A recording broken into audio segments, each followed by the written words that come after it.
Hey there everybody, it's markcrilley. I'm back with another video. Today I'm doing what I hope will be the first in a series of videos called Learning from the Masters, in which I challenge myself to do a careful study of an illustration by one of the great artists. And today, of course, it's going to be Beatrix Potter, the creator of the Peter Rabbit series. And so I've got my pencil lines in place to begin with, and really what I'm going to be practicing today is watercolor, and hopefully be able to learn from one of the masters, Beatrix Potter, on how it's done. Now, I'm starting out with, I've got a scrap piece of paper where I can sort of test out different colors before applying them to the paper, which I always advise you to do instead of taking your chances hoping that the color will be right. Test it out first on a piece of scrap paper. So I'm going right in here and adding this blue, trying to get as close as I can to the shade of blue that I see in the original illustration. And I really do believe that doing this kind of thing, what are called studies, I suppose you might think of them as just copies, but it's a way of learning from other artists. If you don't have a teacher in your hometown, these great artists can kind of serve as your teacher. When you do a careful copy of one of their illustrations, you will begin to unlock the secrets of their techniques. Now, one of the things I notice about Beatrix Potter right away is that her watercolor technique is pretty light. You know, she's not going in with super dark shades of these colors. She is letting the paper show through. And so I'm trying to do the same. I'm trying to keep a fair amount of water in my watercolor and thereby, you know, emulate her technique. I've noticed here that there's like a darker blue on the side, so I'm kind of trying to get my blue paint to sort of puddle up a little bit over there and simulate that sort of shade of blue that she was getting. It's a tricky thing to do.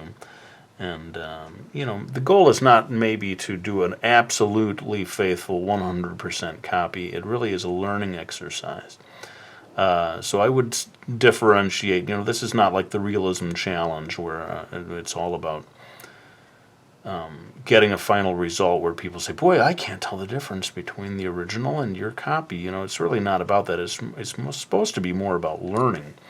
Learning techniques. Now, another thing, and you're going to see me do this right now, if you feel like the color is a little too dark, you can sometimes take a bit of tissue and dab away, that especially while the watercolor is still drying, it is possible to remove some of the color. Now, you can see I didn't really get the effect I was going for. I'm going to try going in a second time, see if I can really get the darkness to puddle up there. And if it doesn't work this time, I give up. Now, my approach usually is once I've started in with blue, let's say, I will stick with blue throughout the illustration, but I'm looking over at Peter here, and the blue of his jacket seems just a little muddier. So I've mixed up, and you can see here, a slightly dingier looking shade of it. And I'm going to go ahead right now and put that in there. Now, there's no way I'm going to do this entire process real time as I've been doing thus far. I'm going to have to time-lapse through a lot of it. But I really what I want to do is to inspire you to do similar such studies if you are serious about learning about, you know, in this case it's watercolor, but it could be really anything. I really do believe that these master artists can serve as your teachers if you do these studies. So I'm going to go ahead now and kick it into time-lapse. I'm going to put, like, you know, I suppose I'm going to go through and do most of the watercolor and maybe come back to do a little bit of the detail work in real time. So let's go ahead and do some time-lapse now, and I'll be back as we progress through this illustration.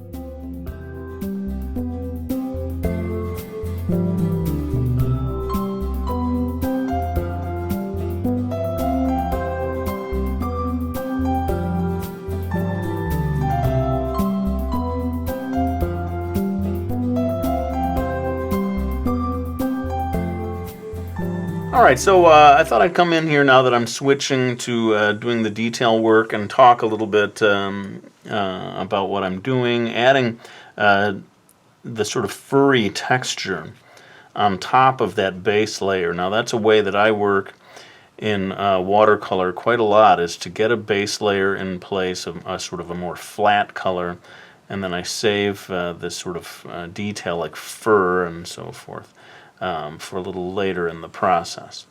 But you can see here that I needed to switch to a smaller brush to start sort of doing almost individual bits of hair across the top of the snout of old Peter. And these kind of techniques, I didn't really have a watercolor teacher. I learned this by doing this kind of thing that you see me doing here today. And sort of, part of it is studying and trying to analyze, how did she get that effect? Would she have, and by trial and error, you find that if you put the details down first and then try to put a base layer on top, you end up obliterating all of those details. So you almost learn by trial and error to do it the other way around. Now, one thing you might have noticed me doing here is I looked at this basket, and to me it looked very much like it had been yellow, and then she put red on top of it. So I tried emulating that, and I started with a base of yellow, and then dropped a sort of orange kind of tint on top of it to emulate that. And I do feel like this red right here is not as rich and varied as that one there, so you're probably going to see me go back on top of that. But I just wanted to say a few words before I finish off the watercoloring, and then maybe come back and do the inking, which indeed is going to be rather minimal as far as I can see. A very light touch Beatrix Potter had when it came to inking. But let's go ahead and finish up the watercolors, and I'll be back for that last stage in the process.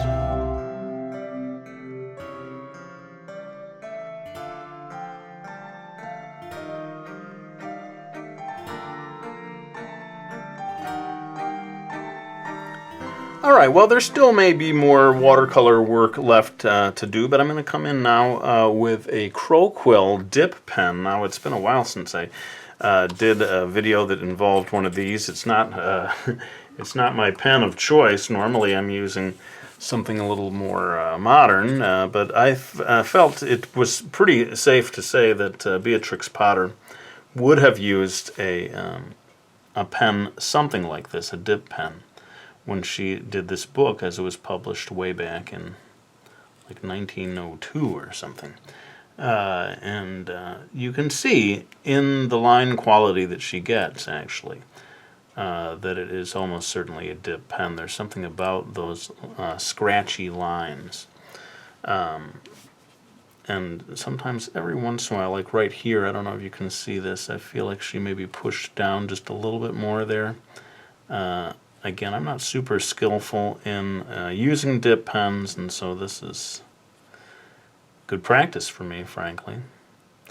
And as I said, that's what this is all about, really, is practicing, learning techniques, improving. Now, I'm sure you've noticed that I saved the inking for last, which may seem a little unusual. I can't say for sure that Beatrix Potter worked that way. I definitely work this way. I find that there's less danger of the ink smearing. You get a nice crisp line. And as I have said in previous videos, I feel that putting the line work in last allows it to allows the color to be a more important part of the illustration, because the color is the foundation. You try to do as much as you can with just color. And then you can come in with the lines at the end and say, well, I may need a line here, maybe I don't. Maybe the color can handle that part of the job for me. Whereas if you do the lines first, I think you're tempted to do everything with lines. And then the color becomes a little bit of an afterthought. Anyway, that's my theory, and I'm sticking with it. So you can see me trying, taking my time, adding these lines, mainly just in the contours, as I see Beatrix Potter having done. And the lines are coming out rather darker and thicker. This is printed off of my photocopy machine at home, so I don't know if it's doing justice to, I would imagine, the real blacks of the original Beatrix Potter illustrations. But you can see this is going to take me a while before I complete it. Let's go ahead and kick it back into time-lapse. I'm going to finish up all of this inking, and then we'll be back with a few final words.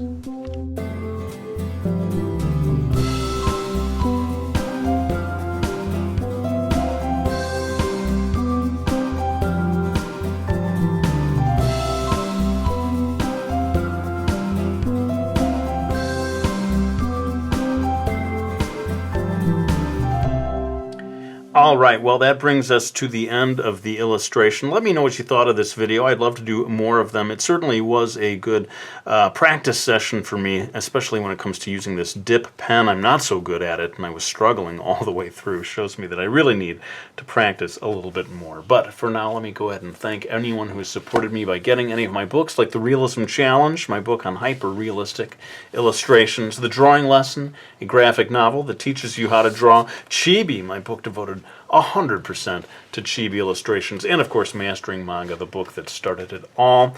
I really cannot say thank you enough to those of you who support me by getting any of those books, but let's go ahead and lay down this pen. I want to say thank you to everyone who watched this video. I really hope you enjoyed it, and I'll be back with another one real soon.